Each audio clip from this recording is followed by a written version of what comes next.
So hi guys, welcome back to my to videos. तो इस video में दोस्तों डिस्कस करने वाले हैं यहाँ पर कुछ इंपॉर्टेंट कंपनीज को और उनसे रिलेटेड कुछ इंपॉर्टेंट अपडेट्स हैं जिसकी बात करेंगे इस वीडियो में। तो चलिए दोस्तों वीडियो की शुरुआत करते हैं। सबसे पहली कंपनी की बात करते हैं। पहली कंपनी का नाम है दोस्तों इन्फोसिस लिमिटेड।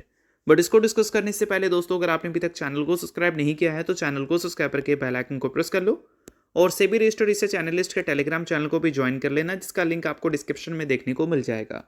और एक डिस्क्लेमर भी है, जो भी कंपनी से रिलेटेड न्यूज़ एंड अपडेट्स हम लोग कवर करेंगे वो सारी न्यूज़ एंड अपडेट्स सिर्फ और सिर्फ एजुकेशन पर्पस के लिए है, सीखने के लिए है। तो उसको किसी भी तरह का इन्वेस्टमेंट एडवाइस मत समझना, आप खुद से रिसर्च और एनालिसिस भी कर सकते हैं। तो चलिए दोस्तों वीडियो की शुरुआत करते हैं। सबसे पहले बात करते हैं इन्फोसिस से रिलेटेड कुछ इंपॉर्टेंट न्यूज़ एंड अपडेट्स के बारे में। दोस्तों, अगर हम इन्फोसिस की बात करें तो आज के दिन ये कंपनी आपको काफ़ी ज़्यादा वंस अगेन फोकस में देखने को मिल रही थी, क्योंकि कंपनी कल के दिन जैसा परफॉर्मेंस आपको दिखाई थी वैसा ही परफॉर्मेंस आज के दिन भी आपको रिपीट होता हुआ देखने को मिला था। आज के दिन भी टीसीएस, इन्फोसिस, ये सारी कंपनी, इनफैक्ट बोल सकते हैं आईटी सेक्टर 6% तक आपको क्रैश होता हुआ नजर आया था।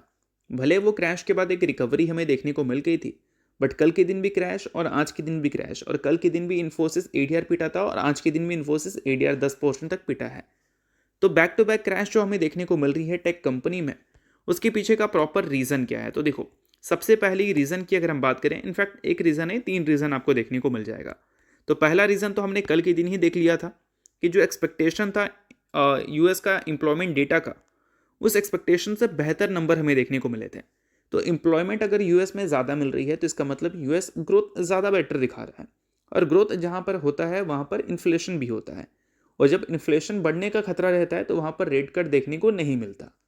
तो क्या हुआ, जब डेटा रिपोर्ट हुआ तो उसके बाद हमारी टेक कंपनी भयंकर क्रैश आपको होती हुई नजर आई थी।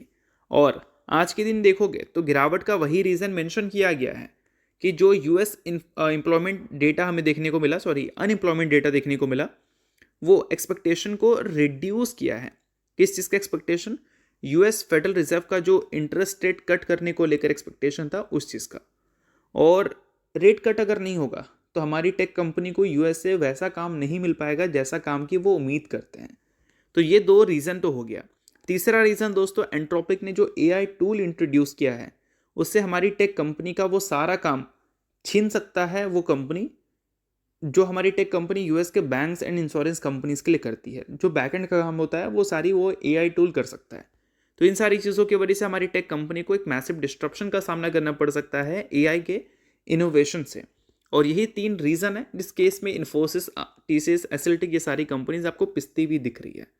और ये सारी चीज़ें कंटिन्यू रह सकती है अगर मान लो ये सारी चीज़ों का सॉल्यूशन इन्फोसिस और टीसीएस की तरफ से हमें देखने को नहीं मिलता है तो। और अगर अर्निंग्स अगर हमें बेहतर देखने को मिल जाए आने वाले कल में, तो फिर ये सारी चीज़ें एक टाइम पे रुक भी सकता है। तो ये सारी चीज़ों को भी ध्यान में रखना। अब दोस्तों वीडियो में आगे बढ़ने से पहले बात कर लेते हैं एक सेबी रजिस्टर्ड टेलीग्राम चैनल के बारे में, जिसका नाम है ट्रेडर पाजी। इनका रजिस्ट्रेशन नंबर आप यहाँ पर नोट कर सकते हैं। 8 साल से भी ज़्यादा का एक्सपीरियंस है इनको ऑप्शन एंड स्विंग ट्रेडिंग में। और इनके टेलीग्राम पे चैनल, इसके अलावा दोस्तों मार्केट समरी से रिलेटेड कंप्लीट डिटेल्स आपको यहाँ पर अपडेटेड देखने को मिलती है। उसके अलावा मार्केट के जो इंपॉर्टेंट लेवल्स हैं वो सारी चीज़ें भी आप यहाँ पर चेकआउट कर सकते हैं। साथ में दोस्तों कंपनी के टेक्निकल्स को प्रॉपर एनालिसिस कर यहाँ पर अपडेट किया जाता है, जिसको भी चेकआउट आप कर सकते हैं बिल्कुल फ्री ऑफ कॉस्ट। तो लिंक आपको डिस्क्रिप्शन में देखने को मिल जाएगा, लिंक के थ्रू जाकर चैनल को बिल्कुल फ्री में आप ज्वाइन कर सकते हैं। नेक्स्ट बात करते हैं दोस्तों दीपक नाइट्राइट के बारे में। देखो, दीपक नाइट्राइट ने अपने Q3 के अर्निंग्स को रिपोर्ट कर दिया है। अर्निंग्स की बात करें तो कंपनी का जो नेट प्रॉफिट है वो हमें 2% से ग्रो करता हुआ नजर आया है। मार्जिन भी इंप्रूव किए हैं, 11% मार्जिन भी रिपोर्ट हुआ है। बट क्या नंबर कंपनी के बेहतर हैं, इस चीज़ को हम लोग समझते हैं। तो सबसे पहले अगर कंपनी के नेट प्रॉफिट की बात करें तो ऑलमोस्ट 100 करोड़ का नेट प्रॉफिट कंपनी ने दिखाया है। पिछले साल के Q3 से 1.8% की ग्रोथ देखने को मिली है। एक्सपेक्टेशन लगभग 128 करोड़ का था, एक्सपेक्टेशन से 28 करोड़ नेट प्रॉफिट कंपनी ने कम दिखाया है। तो नेट प्रॉफिट मार्केट को उतना ज़्यादा इंप्रेस नहीं कर पाई है, और इस कारण आज के दिन दीपक नाइट्राइट कुछ खास अच्छा परफॉर्मेंस डिलीवर करती हुई दिखी भी नहीं थी। बट अगर हम बात करें रेवेन्यू के बारे में, तो revenue year on year basis पे 3.8% से ग्रोथ जरूर किया है। 1975 करोड़ का रेवेन्यू रिपोर्ट इसने किया है। एक्सपेक्टेशन 1955 करोड़ का था, तो एक्सपेक्टेशन से बेहतर कंपनी का रेवेन्यू है, ऐसा हम बोल सकते हैं। इबिट्टा हमें ज़्यादा बेहतर परफॉर्म करता हुआ दिखा है। इबिट्टा में 25.8% की तेज़ी देखने को मिली है पिछले साल के Q3 से। और इबिट्टा मार्जिन में मार्केट उम्मीद कर रही थी कि ईयर ऑन ईयर बेसिस पे तो इम्प्रूवमेंट देखने को मिलेगा ही, क्योंकि पिछले साल सिंगल डिजिट का इबिट्टा मार्जिन था और पिछले क्वार्टर में डबल डिजिट का था, बट कंपनी का एवरेज 15-14% रहता है, उससे पहले 18-20% भी था। तो मार्केट उम्मीद कर रही थी कि 15% तक का अगर EBITDA मार्जिन हो जाए तो कंपनी का नेट प्रॉफिट अच्छा आ सकता है। तो इस वजह से बोल सकते हैं EBITDA मार्जिन ग्रो ज़रूर किया है, बट ये नंबर उतना भी ज़्यादा इंप्रेसिव नहीं है एक्सपेक्टेशंस के हिसाब से अगर हम देखें तो ये सारी चीज़ों को आप नोट कर सकते हो अगर आप दीपक नाइट्रेट के इन्वेस्टर हो तो। बाकी नेक्स्ट बात करते हैं दोस्तों हिंदुस्तान एरोनॉटिक्स के बारे में। इस कंपनी ने भी अपनी Q3 की अर्निंग्स को रिपोर्ट किया है। इसके अर्निंग्स के बाद इस कंपनी की परफॉर्मेंस हमें बेहतर देखने को मिली है। क्यों भाई? क्योंकि अगर हम बात करें कंपनी के Q3 के बारे में कि मार्केट के एक्सपेक्टेशंस के हिसाब से नंबर्स कैसे थे, तो नंबर्स देखकर हमें यही लगता है कि एक्सपेक्टेशंस को इस कंपनी ने बीट किया है काफ़ी अरसे बाद। नेट प्रॉफिट में मार्केट उम्मीद कर रही थी 1758 करोड़, कंपनी ने 1867 करोड़ रिपोर्ट किया है। एक्सपेक्टेशन से बेहतर है और पिछले साल की Q3 से 30% से ग्रो कंपनी का इस साल का Q3 किया है, जो कि एक अच्छी बात है।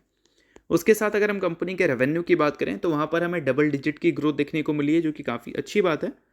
कंपनी का रेवेन्यू पिछले बार कितना था? 6,957 करोड़ और इस बार का एक्सपेक्टेशन कितना था? 7,579 करोड़। और इस बार देखोगे तो एक्सपेक्टेशन से रेवेन्यू भी कंपनी का बेहतर रिपोर्ट हुआ है। और अगर हम EBITDA की बात करें तो EBITDA 1871 करोड़ रिपोर्ट हुआ है। पिछले साल के Q3 में 1663 करोड़ था और एक्सपेक्टेशन था 1861 करोड़ का, तो एक्सपेक्टेशन से बेहतर कंपनी का EBITDA रिपोर्ट हुआ है। और अगर हम बात करें दोस्तों EBITDA मार्जिन के बारे में तो मार्जिन स्लाइटली एक्सपेक्टेशन से कम है। 24.5% की एक्सपेक्टेशन थी, 24.3% रिपोर्ट हुआ है। पिछले साल के मुकाबले बढ़ा जरूर है बट एक्सपेक्टेशन से थोड़ा सा कम है। ओवरऑल नंबर कंपनी के अच्छे हमें देखने को मिले हैं। साथ में कंपनी ने 35 रुपये का इंटरम डिविडेंड का भी अनाउंसमेंट किया है पर इक्विटी शेयर, तो इस चीज़ को भी आप ध्यान में रख सकते हो। 18 फरवरी इसका रिकॉर्ड डेट है। अब इन सारी चीज़ों के बाद कंपनी के एक डील से रिलेटेड भी न्यूज़ हमें देखने को मिल रही है। 2312 करोड़ का डॉर्नियर डील कंपनी को रिसीव हुआ है, जो कि इस कंपनी के लिए काफ़ी अच्छी बात है। और ये जो कंपनी को डॉर्नियर डील हमें सुनने को मिल रही है, इसका बेसिकली मतलब क्या है वो मैं आपको समझाता हूँ। सो देखो यहाँ पर मेंशन आपको देखने को मिलेगा कि HL जो है वो एक्विजिशंस करने वाली है 8 यानी कि 8 डॉर्नियर 228 एयरक्राफ्ट। किस लिए भाई? ऑब्वियस सी बात है, उसको यूज़ करेगी कंपनी, बट कहाँ करेगी? इंडियन कोस्ट गार्ड के लिए, ठीक है। और उसके साथ कंपनी आपको ऑपरेशनल रोल इक्विपमेंट्स भी एक्वायर करती हुई नजर आएगी। और ये जो टोटल आपको देखने को मिल रही है डील, इसका साइज हमें 2312 करोड़ देखने को मिल रहा है। तो बेशक इस न्यूज़ को आप नोट कर सकते हैं अगर आप HL के इन्वेस्टर हैं तो चलिए इसके अलावा बात करते हैं अगली कंपनी के बारे में जिसका नाम है एंजल वन। हाल ही में एंजल वन ने अपने Q3 के अर्निंग्स को रिपोर्ट किया था। अर्निंग्स के साथ कंपनी ने 1:10 की रेशो में स्प्लिट की भी अनाउंसमेंट की थी। सो अगर आप इस कंपनी के इन्वेस्टर हैं तो बेशक इस न्यूज़ को आप नोट कर सकते हैं।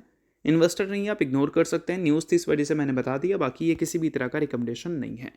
नेक्स्ट बात करते हैं दोस्तों इरेडा के बारे में, यानी कि Indian renewable energy development agency limited.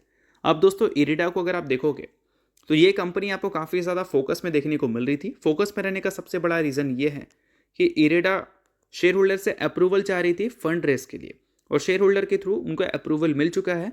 और अब कंपनी 2994 करोड़ का फंड आपको रेस करती हुई नजर आएगी इक्विटी के जरिए। यानी कि आने वाले कल में अगर इरेडा की इक्विटीज़ आपको कम होते हुए देखने को मिल जाए तो इससे बिल्कुल भी हैरान मत होना। क्यों भाई? क्योंकि अगर कंपनी 2994 करोड़ रेस कर रही है इक्विटी के जरिए तो मतलब कंपनी क्वालिफाइड इंस्टीट्यूशनल प्लेसमेंट यानी कि QIP मोड से जो कंपनी फंड रेस करेगी वहाँ पर कंपनी अपने स्टेक्स वहाँ पर डाइल्यूट करेगी। तो ये सारी चीज़ों की वजह से आगे चलकर कंपनी के प्रोमोटर्स के जो होल्डिंग्स हैं वो स्लाइटली आपको रिड्यूस होता हुआ दिखेगा। तो ये सारी चीज़ें आप नोट कर सकते हैं अगर आप इरेडा के इन्वेस्टर हैं। बाकी अगर आप इन्वेस्टर नहीं है तो आप चाहो तो इग्नोर भी कर सकते हो। न्यूज़ थी इस वजह से मैंने बता दिया, बाकी ये किसी भी तरह का रिकमेंडेशन नहीं है। तो होप करता हूँ ये वीडियो आपको अच्छा लगा होगा और चलो लाइक कीजिए, पहली बार सब्सक्राइब कीजिए। वीडियो के लिए बहुत बहुत शुक्रिया।